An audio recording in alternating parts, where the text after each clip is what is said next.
வணக்கம். இன்றைக்கி நம்ம பார்க்க போகிற சமையல் ஒரு 2 வகையான கஞ்சி ரெசிபி தான் பார்க்க போகிறோம். ஃபஸ்ட்டு பார்த்திங்கன்னா முருங்கைக்கீரை கஞ்சி, ரெண்டாவது சிறுதானியம் சாமை அரிசி வச்சு ஒரு அருமையான கஞ்சி. ரெண்டுமே பார்த்திங்கன்னா டேஸ்ட்டு சூப்பராக இருக்கும், நல்லா அட்டகாசமாக இருக்கும் டேஸ்ட்டு. சின்னவங்கலேருந்து பெரியவங்க வரைக்கும் சாப்பிட்லாம், சுகர் பேஷண்ட்டாக இருக்கவங்க கூட சாப்பிட்லாம். ஸோ வாங்க எப்படி செய்யலாங்கிறத பார்க்கலாம். ஒரு குக்கர் எடுத்துக்கலாம். இதில் பார்த்திங்கன்னா ஒரு 100 கிராம் அளவுக்கு ஜீரக சம்பா அரிசி எடுத்துருக்கேன். நான் வந்து ஜீரக சம்பா அரிசி எடுத்துருக்கேன். நீங்கள் பச்சரிசி எடுக்கிறதுனால எடுக்கலாம், இல்லை பிரியாணி அரிசி இருந்தாலும் எடுக்கலாம், இல்லைனா சாதாரண அரிசி எடுத்துக்கலாம்.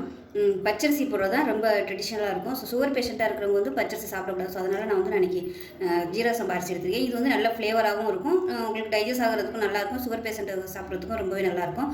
ஒரு டம்ளர் வந்து ஜீரக சம்பா அரிசியும் 1/4 டம்ளர் பாசிப்பருப்பும் எடுத்து நல்லா கழுவிட்டு அதை ஒரு அரை மணி நேரம் ஊற வச்சு வச்சுக்கேன். இப்போ அந்த தண்ணியோடு அப்படியே சேர்த்துக்கலாம்.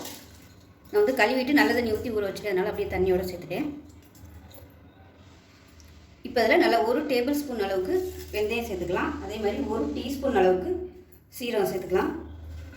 இதில் வந்து பூண்டு பல் வந்து ஒரு 5-6 பல் பூண்டு, நல்லா பெரிய பூண்டாக வந்து எடுத்துகிட்டு சின்ன சின்னதாக கட் பண்ணி வச்சுருக்கேன். இது வந்து நம்ம வேக வைக்கும்போது நல்லா அப்படியே குழஞ்சி வந்துடும்.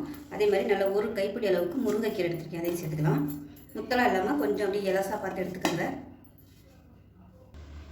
இப்போ இதில் தண்ணி சேர்த்துக்கலாம். 1.5 டம்ளர் அரிசியும் பருப்புக்கு நான் வந்து 6 டம்ளர் தண்ணி சேர்க்குறேன். நான் ஜீரக சம்பா அரிசி வந்து நல்லா குழஞ்சிரும். ஒரு வேளை நமக்கு கஞ்சி பதத்துக்கு வரலைன்னா மறுபடியும் நம்ம சுடுதண்ணி வந்து ஊற்றிக்கலாம். தேங்காய் பால் வேறு ஊற்ற போகிறோம். இப்போ அதுக்கு தேவையான உப்பையும் சேர்த்துக்கலாம். இதில் விருப்பப்பட்டால் நீங்கள் வந்து காய்கறிகள் சேர்க்கறனாலும் சேர்த்துக்கலாம். ரைஸு, கேரட்டு, பட்டாணி உங்களோட விருப்பம் தான், எதுனாலும் நீங்கள் சேர்த்துக்கலாம். இப்போ இதில் ஒரு குட்டி தக்காளி பார்த்திங்கன்னா ஒரு 8 பீஸ் வர மாதிரி இந்த சைஸுக்கு கட் பண்ணிக்கோங்க. ரொம்ப பொடியெல்லாம் கட் பண்ண வேணாம். இது வந்து நார்மலாக சேர்க்க மாட்டாங்க, சேர்த்திங்கன்னா உங்களுக்கு டேஸ்ட் வந்து கொஞ்சம் நல்லாயிருக்கும். லைட்டாக அந்த புளிப்பு டேஸ்ட்டோட விருப்பப்பட்டால் நீங்கள் சேர்த்துக்கோங்க. நான் வந்து சேர்ப்பேன், எனக்கு பிடிக்குங்கிறதுனால உங்களோட விருப்பம் தான் தக்காளி வந்து சேர்க்குறதும் சேர்க்காதும். இப்போ க்ளோஸ் பண்ணிவிட்டு விசில் போட்டுக்கலாம். விசில் போட்டு ஆன் பண்ணிடலாம். ஆன் பண்ணிட்டு நல்லா ஒரு 6 விசில் விட்டுட்டு பார்க்கலாம். இப்போ பாருங்கள், விசில் விட்டு ஸ்டீம் நல்லா இறங்கிடுச்சு. இப்போ பார்த்தீங்கன்னா இந்த மாதிரி தான் இருக்கணும். ரொம்ப தண்ணி ஊற்றிட்டோம்னா பொங்கி வந்துடும். இப்போ நல்லா வந்து மசிச்சு விட்டுக்கலாம். மசிச்சு விட்டு தண்ணி வந்து பக்கத்தில் சூடு பண்ணி வச்சுக்கோங்க. நான் இப்போ தான் சூடு வச்சுருக்கேன். சூடாகட்டும். சூடானதுக்கப்புறமா நம்ம இதில் தண்ணி ஊற்றி கஞ்சி பதத்துக்கு கொண்டு வந்துக்கலாம். பச்சை தண்ணி வந்து ஊற்றிடக்கூடாது. பச்சை தண்ணி ஊற்றி கொதிக்க விட்டிங்கன்னா உங்களுக்கு டேஸ்ட் வந்து அப்படியே மாறி போயிடும். அதனால் நல்லா கொதிக்கிற தண்ணி தான் ஊற்றணும். அதே மாதிரி நல்லா ஒரு 1/4 மூடி துருவன தேங்காய் எடுத்து நல்லா கெட்டியாக தேங்காய் பால் எடுத்துருக்கேன். இப்போ வந்து நம்ம ஊற்றிட வேணாம். தண்ணி ஊற்றி கொஞ்சம் கொதிக்க ஆரம்பித்ததுக்கப்புறமா லாஸ்ட்டாக கேஸ் அமர்த்திட்டு நம்ம தேங்காய் பால் வந்து கலந்து விட்டுக்கலாம். ஒரு சிலர் தேங்காய் வந்து துருவியும் போடுவாங்க. நம்ம விசில் வைக்கிறதுக்கு முன்னாடி துருவன தேங்காய் வந்து நீங்கள் சேர்த்து அந்த மாதிரியும் பண்ணலாம். இப்படி தேங்காய் பால் வந்து கடைசியாக ஊற்றியும் பண்ணலாம். இந்த ஜீரக சம்பா அரிசிக்கு தேங்காய் ஃப்ளேவர், அதாவது தேங்காய் பால் ஊற்றினோம்னா சூப்பராக இருக்கும் ஃப்ளேவரு. ஸோ உங்களோட விருப்பம் தான், எந்த அரிசி வேணாலும் நீங்கள் யூஸ் பண்ணிக்கலாம். இப்போ தண்ணி கொதிக்கட்டும். பச்சரிசி சாதாரண அரிசி யூஸ் பண்ணுறதா இருந்தால் நீங்கள் வந்து குக்கரில் வந்து உடச்சிட்டு சேர்த்துக்கோங்க. அப்போ உங்களுக்கு வந்து நல்லா மசிஞ்சு வரதுக்கு கரெக்டாக இருக்கும். பாஸ்மதி அரிசி, ஜீரக சம்பா அரிசினா உங்களுக்கு அது ஈஸியாகவே குழஞ்சிடும். தண்ணி நிறையா விட்டு நம்ம வச்சோம்னாலே நல்லா குழைவாக வந்துடும். அதனால் அது வந்து உடைக்கணும்னு அவசியம் இல்லை. இப்போ பாருங்கள், நல்லா மசிச்சு விட்டுட்டு நல்லா அப்படியே மசிஞ்சிருச்சு வருங்க. அரிசி எல்லாமே நல்லா கரைஞ்சிருச்சு. இப்போ தண்ணி ஊற்றி கொதிக்க விடும்போது நல்லா அப்படியே கரைஞ்சிடும். பாருங்கள், அங்கங்கே அந்த தக்காளி தெரியும் போது நல்லா பார்க்குறதுக்கும் நல்லாயிருக்கும். அந்த லைட்டாக அந்த புளிப்பு டேஸ்ட்டோடு சாப்பிட்றதுக்கும் நமக்கு நல்லாயிருக்கும். இப்போ பாருங்கள், தண்ணி வந்து நல்லா சூடாயிருச்சு. இப்போ இந்த தண்ணியை வந்து சேர்த்துக்கலாம். மொத்தமாக ஊற்றிடுவேன்னா பார்த்துட்டு சேர்த்துக்கலாம். சூடான தண்ணி சேர்க்கும்போது சீக்கிரமாகவே வந்து அது எல்லாமே மிக்ஸ் ஆகிரும். இதே நீங்கள் பச்சை தண்ணி ஊற்றுனீங்கன்னா சாதம் தனியாக தண்ணி தனியாக வந்துடும். அதனால தான் நல்லா கொதிக்க விட்டு தண்ணியை சேர்த்தோம்னா சீக்கிரமாகவே நல்லா சரியாயிடும். எல்லாம் ஒன்று சேர்ந்துக்கணும். இப்போ கேஸ் ஆன் பண்ணிக்கலாம். ஆன் பண்ணிட்டு கொஞ்சம் கொதி வரட்டும். ஒரு வேளை ரொம்ப கெட்டியாக இருந்துச்சுன்னா மிச்சம் இருக்கிற தண்ணியும் சேர்த்துக்கலாம். இப்போ இந்த ஸ்டேஜில் உப்பு செக் பண்ணி பார்த்துட்டு உப்பு சேர்த்துக்கலாம். உப்பு வந்து கம்மியாக தான் இருக்குது, அதனால் நான் 1 டேபிள் ஸ்பூன் கல் உப்பு சேர்த்துருக்கேன். எப்பவுமே கல் உப்பு சேர்த்துக்கோங்க, அதுதான் உடம்புக்கு நல்லது. பத்தலைன்னா நீங்கள் வந்து நைஸ் உப்பு சேர்த்துக்கலாம். இப்போ இது இன்னும் கொதிக்கணுங்கிறதுனால நான் வந்து இப்போ கல் உப்பு சேர்த்துருக்கேன். அது கரைஞ்சிடும் கொதிக்கையில். பாருங்கள், இப்போவே இன்னும் நல்லா கெட்டியாக இருக்குது. இது இன்னும் கொதிக்க ஆரம்பிக்கையில் இன்னும் கொஞ்சம் கெட்டியாக வருதுனால இன்னும் கொஞ்சம் தண்ணி சேர்த்துக்கலாம். இப்போ பாருங்கள், நல்லா கொதிக்க ஆரம்பிச்சிச்சு. இந்த ஸ்டேஜில் மிளகுத்தூள் சேர்த்துக்கலாம். காரம் வந்து நம்ம எதுவுமே சேர்க்கலை, அதனால் மிளகுத்தூள் சேர்த்துக்கலாம். இப்போ காரத்துக்கு தேவையான அளவு மிளகுத்தூள் சேர்த்துக்கலாம். நான் வந்து ஒரு 1/2 டேபிள் ஸ்பூன் சேர்த்துருக்கேன். இதில் வந்து விருப்பப்பட்டால் நீங்கள் வந்து கரம் மசாலா சேர்த்துறனாலும் சேர்த்துக்கலாம். வந்து நான் கேஸ் அமர்த்திடுறேன். கலந்து விட்டுட்டு இது கொதிக்க ஆரம்பிக்கையில் கொஞ்சம் கவனமாக இருக்கணும், ஏன்னா அப்படியே முகத்தில் தெரியும். பாருங்கள், நம்ம போட்டு இந்த முருங்கைக்கீரையில் நல்லா மசிஞ்சிருச்சு. இப்போ கேஸ் அமர்த்திட்டு நம்ம எடுத்து வச்சுருக்க தேங்காய் பாலை சேர்த்துக்கலாம்.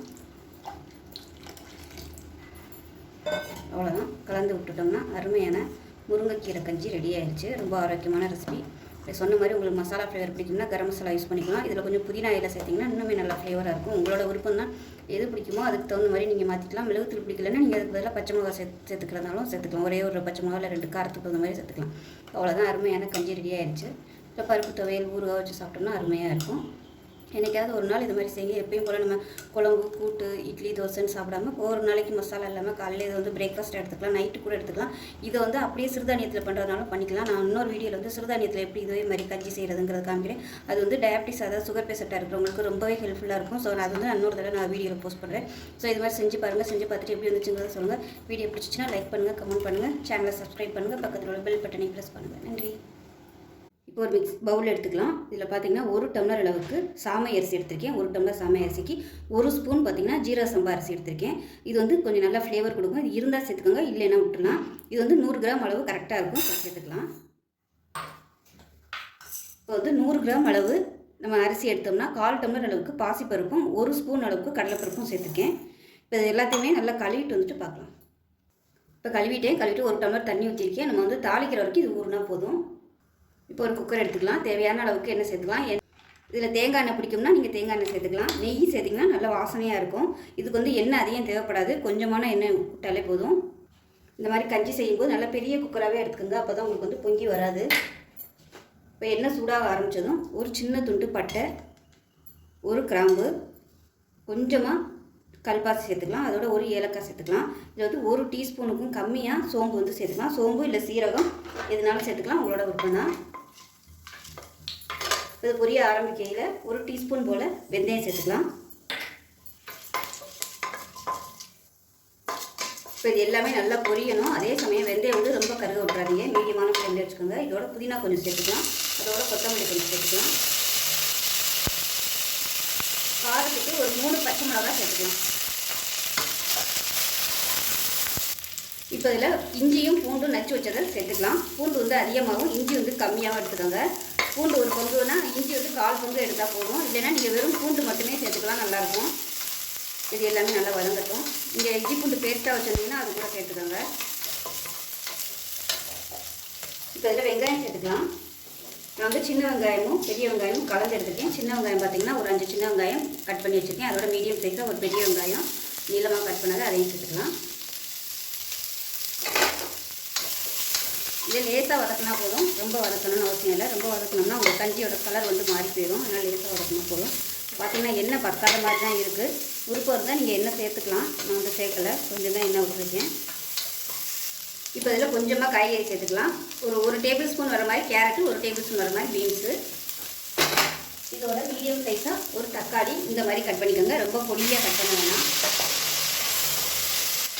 இப்போ எல்லாமே நல்லா வதங்கிடுச்சு, ரொம்ப வதக்கணும்னு அவசியம் இல்லை. இப்போ இதில் வந்து நம்ம எடுத்துருக்க அளவுக்கு 1 டம்ளருக்கு பார்த்தீங்கன்னா நல்லா ஒரு 5லேருந்து 6 கப் தண்ணி ஊற்றலாம். இப்போ வந்து நான் ஒரு 4 டம்ளர் தண்ணி ஊற்றிருக்கேன். ஏன்னா அரிசி வந்து ஊற வைக்கிறதுக்கு 1 டம்ளர் ஊற்றிருக்கேன். அதனால் இப்போ வந்து 4 டம்ளர் ஊற்றிருக்கேன். இப்போ இது கொதிக்கட்டும். உப்பு சேர்த்துக்கலாம். இப்போ தேவையான அளவுக்கு உப்பு சேர்த்துக்கலாம்.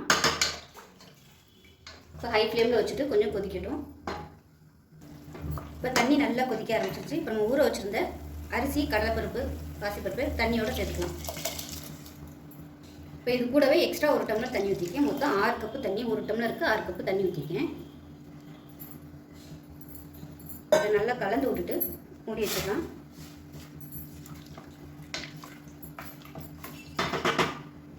இப்போ இதில் ஒரு 2 சிட்டிகை அளவுக்கு கரம் மசாலா தூள் வந்து சேர்த்துக்கலாம். இது வந்து ஆப்ஷனல் தான், உங்களுக்கு ஃப்ளேவர் பிடிக்கும்னு நினச்சிங்கன்னா சேர்த்துக்கோங்க, இல்லைன்னா விட்டுக்கலாம். இப்போ மூடி வச்சிடலாம். 5 விசில் விட்டுட்டு ஸ்டீம் போனதுக்கப்புறம் பார்க்கலாம். இப்போ பார்த்தீங்கன்னா நல்லா ஒரு 5 விசில் விட்டு ஸ்டீம்லாம் போயிடுச்சு. எப்படி இருக்குன்னு பார்க்கலாம். இப்போ பார்த்தீங்கன்னா நான் வந்து ஒரு 6 டம்ளர் தண்ணி வச்சேன். 6 டம்ளர் தண்ணி வச்சுமே இது வந்து கெட்டியாக இருக்குது பாருங்கள். இப்போ வந்து நம்ம சுடுதண்ணி வந்து நல்லா கொதிக்க விட்டு இப்போ அந்த தண்ணியை வந்து சேர்த்துக்கலாம். இப்போ தண்ணி நல்லா சூடாக ஆரம்பிச்சிச்சு. கேஸ் ஆன் பண்ணிவிட்டேன். ஆன் பண்ணிவிட்டு இப்போ தேவையான அளவுக்கு தண்ணி சேர்த்துக்கலாம். கலந்துட்டு கொதிக்க ஆரம்பிச்சதுக்கப்புறமா ரொம்ப கெட்டியாக இருந்துச்சுன்னா தண்ணி சேர்த்துக்கலாம். இப்போவே நம்ம நிறைய ஊற்றினோம்னா அளவு தெரியாது. அதனால் கொஞ்சம் எல்லாம் கலந்து கொதிக்க ஆரம்பிக்கையில் திக்னஸ் பார்த்துக்கிட்டு சேர்த்துக்கலாம். அடுத்த தேங்காய் பால் வேறு ஊற்றணும். இந்த ஸ்டேஜில் உப்பு பத்தலைன்னா உப்பு செக் பண்ணி பார்த்துட்டு சேர்த்துக்கலாம். உப்பு கம்மியாக இருக்குது, உப்பு சேர்த்துக்கிறேன். இப்போ பாருங்கள் கொதிக்க ஆரம்பிச்சிருச்சு. இன்னுமே பார்த்தீங்கன்னா நல்லா கெட்டியாக தான் இருக்குது. தண்ணி சேர்த்துக்கலாம். நான் சிறுதானியங்களை வந்து தண்ணி இழுத்துக்கிட்டே இருக்கும். பாருங்கள் 100 கிராம் அளவு தான் சேர்த்தோம். பாருங்கள் எவ்வளோ கஞ்சி வந்திருக்கு. இதுவே தாராளமாக ஒரு 3-4 பேர் சாப்பிட்லாம். அந்தளவுக்கு வந்திருக்கு கஞ்சி. காலையில் இட்லி தோசைக்கு பதிலாக இந்த மாதிரி ஹெல்த்தியாக சாப்பிட்லாம். டயாபிட்டிஸாக இருக்கவங்க கூட தாராளமாக எடுத்துக்கலாம். இதில் சேர்த்துருக்க பொருட்கள் எல்லாமே பார்த்திங்கன்னா ரொம்ப ஆரோக்கியமானது. புதினா, கொத்தமல்லி, பூண்டு, இஞ்சி, பருப்பு சேர்த்துருக்கோம். பாசிப்பருப்பு, கடலைப்பருப்பு எல்லாமே சேர்த்துருக்கோம். ஸோ உங்களுக்கு ப்ரோட்டீன் சத்தும் கிடைக்கும், வெஜிடபிளும் சேர்த்துருக்கோம். அதனால் ரொம்பவே ஹெல்த்தியாக இருக்கும். ஸோ டயாபிட்டிஸாக இருக்கிறவங்க கண்டிப்பாக அது வந்து தாராளமாக எவ்வளோ நாளும் எடுத்துக்கலாம். உங்களுக்கு நல்லா வயிறு ஃபில்லிங்காகவும் இருக்கும், நல்லா வாய்க்கு ருசியாகவும் இருக்கும். இப்போ வந்து கொஞ்சம் கொதிக்கட்டும். இப்போ வந்து நல்லா கொதி வர ஆரம்பிச்சிருச்சு. இப்போ கேஸ் அமர்த்திடலாம். அமர்த்திட்டு தேங்காய் பால் வந்து நல்லா கெட்டியாக எடுத்து வச்சுருக்கேன். இது வந்து ஒரு 150 ml இருக்கும். இதை சேர்த்துக்கலாம். இந்த மாதிரி பச்சையாக சேர்க்கும்போது கொலஸ்ட்ரால் ஆகாது, கொதிக்க விடுறதில்ல நம்ம. அதனால் இது ஒன்றும் பிரச்சனை இல்லை. இதுவுமே பார்த்திங்கன்னா உடம்புக்கு ரொம்ப நல்லது தேங்காய் பால். அவ்வளோதான், அருமையான சாமை கஞ்சி ரெடி ஆயிடுச்சு. இதில் வந்து இன்னும் உங்களுக்கு ஹெல்த்தியாக வேணும் அப்படின்னு நினச்சிங்கன்னா முருங்கைக்கீரை வந்து சேர்த்துக்கலாம் நீங்கள். ஸோ ரொம்ப ஆரோக்கியமாக இருக்கும். கண்டிப்பாக வந்து செஞ்சு பாருங்கள். எப்பயும் போல் இட்லி தோசை அந்த மாதிரி பண்ணாமல் இது மாதிரி ஹெல்த்தியாக எடுத்துக்கோங்க. ரொம்பவும் டேஸ்ட்டாக இருக்கும். ஒரு தடவை இது மாதிரி ட்ரை பண்ணி பாருங்கள். எல்லாருமே சாப்பிட்லாம். சின்ன குழந்தைங்கள்லேருந்து பெரியவங்க வரைக்கும் எல்லாருமே சாப்பிட்லாம். இந்த சாமை அரிசியோட பயன்கள் வந்து நான் டிஸ்கிரிப்ஷனில் வந்து கொடுக்குறேன். வேணும்னா நீங்கள் செக் பண்ணி ரீட் பண்ணி பார்த்துக்கோங்க. ஸோ செஞ்சு பார்த்துட்டு எப்படி வந்துச்சுங்கிறத சொல்லுங்கள். வீடியோ பிடிச்சிச்சுன்னா லைக் பண்ணுங்கள், கமெண்ட் பண்ணுங்கள், சேனலை சப்ஸ்கிரைப் பண்ணுங்கள், பக்கத்தில் பெல் பட்டனையும் ப்ரெஸ் பண்ணுங்கள். நன்றி.